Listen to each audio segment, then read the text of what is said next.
Last few decades of research చూసుకుంటే మనకొచ్చే chronic health conditions అంటే type 2 diabetes కానీ heart diseases కానీ ఆర్ ఈవెన్ హైపర్ టెన్షన్ కానీ వీటన్నిటికీ ఒక కామన్ కాజ్ ఉంది. దాన్నే క్రానిక్ లో గ్రేడ్ ఇన్ఫ్లమేషన్ అంటాం. మన ఇండియాలో అప్రాక్సిమేట్లీ 200 మిలియన్ అర్బన్ ఇండివిజువల్స్ లో ఈ కాజ్ ఉంది. మెన్ తో పోల్చుకుంటే విమెన్ లో ఇన్ఫ్లమేషన్ ఎక్కువగా చూస్తాం. ఇన్ఫెక్షన్స్ లో ఇంజరీస్ లో వచ్చే ఇన్ఫ్లమేషన్ వేరే, దానివల్ల ఫీవర్, పెయిన్, స్వెల్లింగ్ రావచ్చు. కానీ ఈ డిసీజెస్ లో వచ్చే ఇన్ఫ్లమేషన్ లో ఎక్కువ సిమ్టమ్స్ కనబడవు. చాలా మందికి ఇన్ఫ్లమేషన్ ఉందని కూడా తెలియదు. మనం గూగుల్లో ఇన్ఫ్లమేషన్ ఏంటి అని సెర్చ్ చేస్తే వాపు అని, లేదంటే ఇన్ఫెక్షన్స్ వల్ల, ఇంజురీస్ వల్ల వచ్చే కండిషన్ అని కనిపిస్తుంది. కానీ చాలా వరకు క్రానిక్ లో గ్రేడ్ ఇన్ఫ్లమేషన్ సైలెంట్ గా బ్లడ్ వెజల్స్ లో రావచ్చు, మెటబాలిజం ని డిస్టర్బ్ చేయొచ్చు, బ్రెయిన్ లో న్యూరాన్స్ ని డిస్టర్బ్ చేయొచ్చు, ఆర్ ఈవెన్ ఫ్యాట్ గా స్టోర్ అవ్వచ్చు కూడా. ఇంకా కాంప్లెక్స్ విషయం ఏంటి అంటే ఈ క్రానిక్ లో గ్రేడ్ ఇన్ఫ్లమేషన్ కి చాలా ట్రిగర్స్ ఉంటాయి. గట్ హెల్త్ ప్రాబ్లమ్స్ కానీ, క్రానిక్ ఆన్ గోయింగ్ స్ట్రెస్సెస్ కానీ, స్లీప్ లో డిస్టర్బెన్సెస్ కానీ, మెటబాలిజం ఇష్యూస్ కానీ,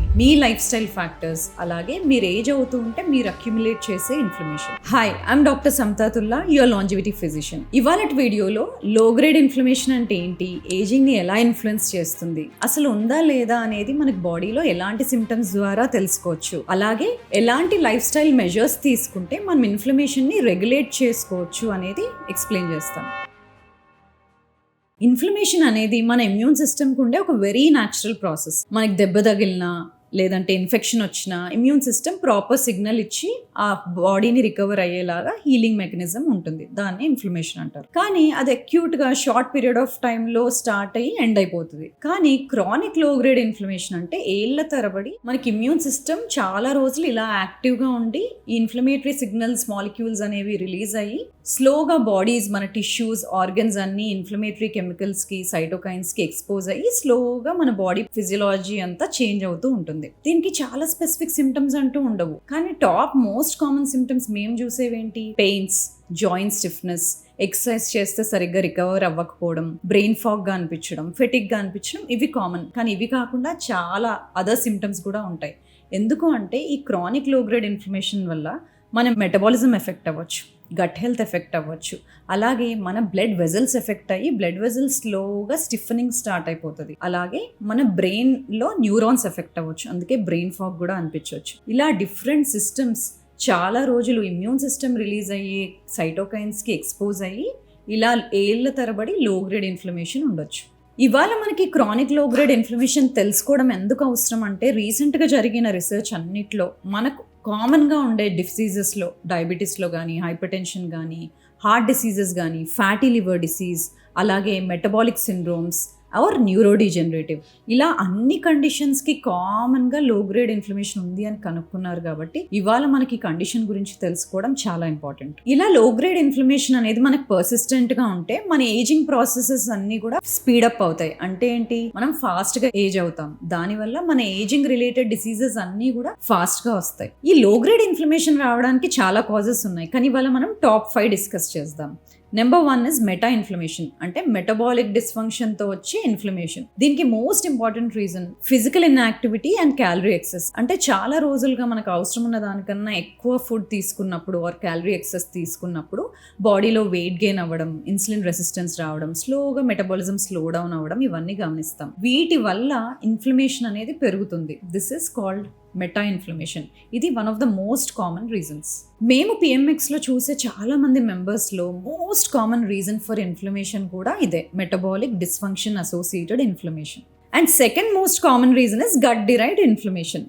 మన మెంబర్స్లో చూసే second most common reason gut derived inflammation. జనరల్గా గట్ బ్యారియర్ మన బ్యాక్టీరియల్ టాక్సిన్స్ని సర్క్యులేషన్లోకి ఎంటర్ అవ్వకుండా సపరేట్ చేసి ఉంచుతుంది. కానీ ఎప్పుడైతే మన పర్మియబిలిటీ దెబ్బతింటుందో అప్పుడు ఈ బ్యాక్టీరియా నుండి వచ్చే టాక్సిన్స్, లైపోపాలిసాక్రైడ్స్, అవన్నీ కూడా బ్లడ్ స్ట్రీమ్లోకి ఎంటర్ అయ్యి మన ఇమ్యూన్ సిస్టమ్కి ఇన్ఫర్మేషన్ ఇస్తుంది ఇన్ఫ్లమేషన్ ట్రిగర్ చేయడానికి. సో గట్ బ్యారియర్ ఇంటిగ్రిటీ అనేది కూడా సెకండ్ మోస్ట్ కామన్ రీజన్.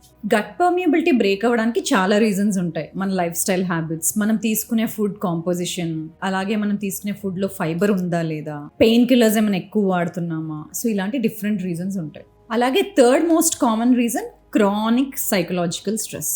జనరల్గా మన స్ట్రెస్ని కంట్రోల్ చేసే పాత్వే అంటే హెచ్పి యాక్సిస్ కానీ, మన నర్వస్ సిస్టమ్ కానీ, అలాగే మన ఇమ్యూన్ సిస్టమ్ కానీ, ఈ 3 జనరల్గా బాగా ఇంటర్ కనెక్టెడ్గా ఉంటాయి. ఎవరైతే క్రానిక్ స్ట్రెస్లో ఉంటారో వాళ్ళకి క్రానిక్గా ఈ ఇమ్యూన్ సిస్టమ్కి సిగ్నల్స్ వస్తూనే ఉంటాయి ఇన్ఫ్లమేషన్ ట్రిగర్ చేయమని. సో అలాగా క్రానిక్గా ఈ ఇమ్యూన్ సిస్టమ్ ఎప్పుడూ యాక్టివేటెడే ఉండడం వల్ల వీళ్ళకి ఆన్ గోయింగ్ ఇన్ఫ్లమేషన్ ఉంటుంది. ఈ క్రానిక్ స్ట్రెస్ అనేది సైకలాజికల్గా ఉండొచ్చు ఆర్ ఈవెన్ ఫిజికల్గా ఉండొచ్చు. సంథింగ్ లైక్ ఓవర్ ట్రైనింగ్, అంటే బాడీకి రికవర్ అయ్యే టైం ఇవ్వకుండా మళ్ళీ బాడీకి ఫిజికల్గా కానీ మెంటల్గా కానీ స్ట్రెస్సర్స్ వస్తూనే ఉంటే మీ ఇమ్యూన్ సిస్టమ్కి కూడా ఎప్పుడూ కంటిన్యూస్గా యాక్టివ్గా ఉంచే సిగ్నల్స్ వస్తూ ఉంటాయి. అలాగే ఇన్ఫ్లమేషన్ కూడా ఎప్పుడు ఎక్కువగానే ఉంటుంది. అంటే ఏంటి, ఈ కార్టిజాల్ రెగ్యులేట్ చేసే పాత్వేస్ డిస్టర్బ్ అయ్యి బాడీలో ఎప్పుడూ ఈ ఇన్ఫ్లమేటరీ సైటోకైన్స్ అంటే ఎన్ఎఫ్కేబి అనే సైటోకైన్స్ ఎప్పుడూ రిలీజ్ అయి ఉండడం వల్ల ఎప్పుడు బాడీ ఇన్ఫ్లేమ్డ్ గానే ఉంటుంది. ఇది ఎక్కువగా ఎఫెక్ట్ చేసే సిస్టమ్స్ ఏంటి, మీ metabolic system and cardiovascular system. అంటే ఈ సైకలాజికల్ స్ట్రెస్సెస్ ఎక్కువగా ఉండే వాళ్ళల్లో వెయిట్ గెయిన్ ఇష్యూస్ కానీ, ఇన్సులిన్ రెసిస్టెన్స్ కానీ అండ్ హార్ట్ డిసీజెస్ కానీ ఎక్కువగా చూస్తూ ఉంటాం. Fourth most common reason is lifestyle triggers. మన డైలీ హ్యాబిట్స్ కూడా మన ఇన్ఫ్లమేటరీ పాత్వేస్ ని ట్రిగర్ చేస్తాయి. మనకి కంటిన్యూస్ స్లీప్ డిస్టర్బెన్సెస్ ఉంటున్నప్పుడు, ఎక్కువ కూర్చొనే ఉండడం or less than 3000 steps walk చేస్తున్నప్పుడు, బాడీకి అస్సలు ఎక్సర్సైజ్ లేకపోవడం, అలాగే కంటిన్యూస్గా ఎప్పుడు అల్ట్రా ప్రాసెస్డ్ ఫుడ్స్ ఎక్కువ తీసుకునే వాళ్ళు, అలాగే స్మోకింగ్ హ్యాబిట్స్ ఉండేవాళ్ళు, ఇలాంటి హ్యాబిట్స్ ఇన్ఫ్లమేషన్ ఎక్కువ ట్రిగర్ చేస్తూ ఉంటాయి. Fifth common reason is ageing related changes. ఎక్కువ పెద్దవాళ్ళల్లో ఉండే ఇన్ఫ్లమేషన్కి మోస్ట్ కామన్ రీజన్ ఇది. ఏజ్ అవుతున్నప్పుడు మన రిపేర్ మెకానిజమ్స్ అన్ని స్లో డౌన్ అవ్వడం వల్ల డ్యామేజ్ అయిన ప్రోటీన్స్ అవన్నీ ఎక్కువ అక్యుములేట్ అయిపోతాయి బాడీలో. అవి అక్యుములేట్ అయ్యి ఈ ఇన్ఫ్లమేటరీ సిగ్నల్స్ అనేవి రిలీజ్ చేస్తూ ఉంటాయి. దానివల్ల జాయింట్ పెయిన్స్ కానీ, జాయింట్ డిజార్డర్స్ కానీ, న్యూరో డీజనరేటివ్ ప్రాబ్లమ్స్ కానీ అండ్ ఎక్కువ కార్డియోవాస్కులర్ డిసీజెస్ కానీ చూస్తూ ఉంటాం. సో ఈ ఏజ్ వలన అక్యుములేట్ అయ్యే ఇన్ఫ్లమేషన్ని ఇన్ఫ్లమేషన్ అని కూడా అంటూ ఉంటాం. బాడీలో లో గ్రేడ్ ఇన్ఫ్లమేషన్ ఉందా లేదా తెలుసుకోవడం ఎలా? ఎక్కువ సిమ్టమ్స్ చాలా స్పెసిఫిక్గా ఉండవు కాబట్టి మనం మోస్ట్ కామన్లీ యూజ్ చేసే టెస్ట్ హెచ్ఎస్సిఆర్పి. జనరల్గా లెవెల్స్ లెస్ దాన్ 1 mg/dl ఉంటే మన ఇన్ఫ్లమేషన్కి చాలా తక్కువ రిస్క్. అదే 1 to 3 mg/dl ఉంటే దట్ ఈస్ మోడరేట్ రిస్క్. అదే మోర్ దాన్ 3 mg/dl ఉంటే then there is high risk of inflammation. ఇది మనం యూజ్ చేసే ఇండైరెక్ట్ మార్కర్ అనమాట. అలాగే ఇంకో ఇన్ఫ్లమేటరీ మార్కర్ ఉంది, దాన్ని IL-6 అంటాం. అది మన బ్లడ్ వెజల్స్ లో ఇన్ఫ్లమేషన్ ఉందా లేదా అనేది ఇండైరెక్ట్ గా మనకు తెలుస్తుంది. సో మేము ఇన్ఫ్లమేషన్ ఉందా లేదా తెలుసుకోవడానికి యూజ్ చేసే మోస్ట్ ఇంపార్టెంట్ టెస్ట్స్ ఇవి.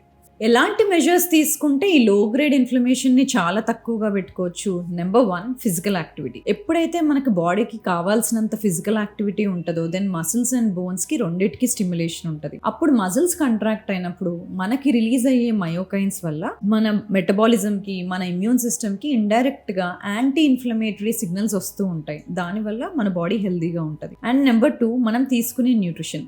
ఎప్పుడైతే మనం తీసుకున్న న్యూట్రిషన్లో రిఫైన్డ్ ఆయిల్స్ తగ్గించడం, అలాగే అల్ట్రా రిఫైన్డ్ ఫుడ్స్ తగ్గించడం అండ్ సైమల్టేనియస్లీ హోల్ ఫుడ్స్ తీసుకుంటాము, అంటే మన ప్లేట్ని చేంజ్ చేస్తాము, బ్యాలెన్స్డ్గా తీసుకుంటుంటే న్యూట్రిషన్, ఆటోమేటిక్గా మన ఇన్ఫ్లమేటరీ రిస్క్ అనేది తగ్గిపోతుంది. ఎప్పుడైతే మనం హోల్ ఫుడ్స్ తీసుకుంటామో, ఎప్పుడైతే బ్యాలెన్స్డ్ లెంటిల్స్ తీసుకుంటామో or colourful fruits and vegetables add చేస్తామో అప్పుడు బాడీకి కావాల్సినన్ని పాలిఫెనాల్స్ అవన్నీ అంటే యాంటీ ఇన్ఫ్లమేటరీ ప్రాపర్టీస్ ఉండే ప్రోడక్ట్స్ అన్ని బాడీకి వస్తాయి. థర్డ్, వెరీ ఇంపార్టెంట్, బాడీలో హెల్దీ కాంపోజిషన్ మెయింటైన్ చేయడం. అంటే ఏంటి, మన బాడీలో muscle, fat and bone composition చాలా ఇంపార్టెంట్.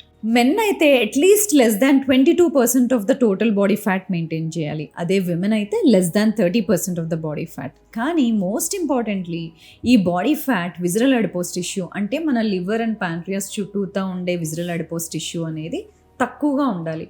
ఎప్పుడైతే విజరల్ అడిపోస్ టిష్యూ తక్కువగా ఉంటుందో దెన్ బాడీ కూడా యాంటీ ఇన్ఫ్లమేటరీ మోడ్లో ఉంటుంది. కానీ ఈ విజరల్ అడిపోస్ టిష్యూ పెరిగితే then it will release inflammatory cytokines అవన్నీ రిలీజ్ అయ్యి then that will disturb your metabolism and అదే మీ ఇమ్యూన్ సిస్టమ్ని కూడా డిస్టర్బ్ చేస్తుంది. సో విజరల్ అడిపోస్ టిష్యూ అనేది సింపుల్ ఫ్యాట్ స్టోరేజ్ టిష్యూ మాత్రమే కాదు, it can act as a endocrine tissue and it can also act as a inflammatory tissue. And next మనం address చేయాల్సింది స్లీప్ క్వాలిటీ. ఎవరైతే చాలా రోజులు స్లీప్ డిప్రైవ్డ్ ఉంటారో వాళ్ళని మీరు టెస్ట్ చేసి చూస్తే వాళ్ళలో ఇన్ఫ్లమేటరీ మార్కర్స్ ఎక్కువగా ఉంటాయి, ఫుడ్ క్రేవింగ్స్ ఎక్కువగా ఉంటాయి, బాడీ వెయిట్ గెయిన్ అవుతారు, స్లోగా ఇన్సులిన్ రెసిస్టెంట్ అవుతారు. అంటే ఏంటి, క్రానిక్ ఇన్ఫ్లమేషన్ అనేది స్లీప్ డిప్రైవేషన్ కి చాలా క్లోజ్డ్ గా లింక్ ఉంటుంది. కాబట్టి వెన్ ఎవర్ మీరు స్లీప్ ని ఆప్టిమైజ్ చేసుకుంటారో హార్మోన్స్ బ్యాలెన్స్ అవుతాయి, యాపిటైట్ రెగ్యులేట్ అవుతుంది, అలాగే మీ ఇమ్యూన్ సిస్టమ్ కూడా కామ్ గా ఉంటుంది. Last but very important one is stress regulation. ఎప్పుడైతే మన సైకలాజికల్ హెల్త్ ని మెయింటైన్ చేసుకుంటామో by using different methods, breathing techniques కానీ, మార్నింగ్ నేచర్ వాక్ చేయడం కానీ,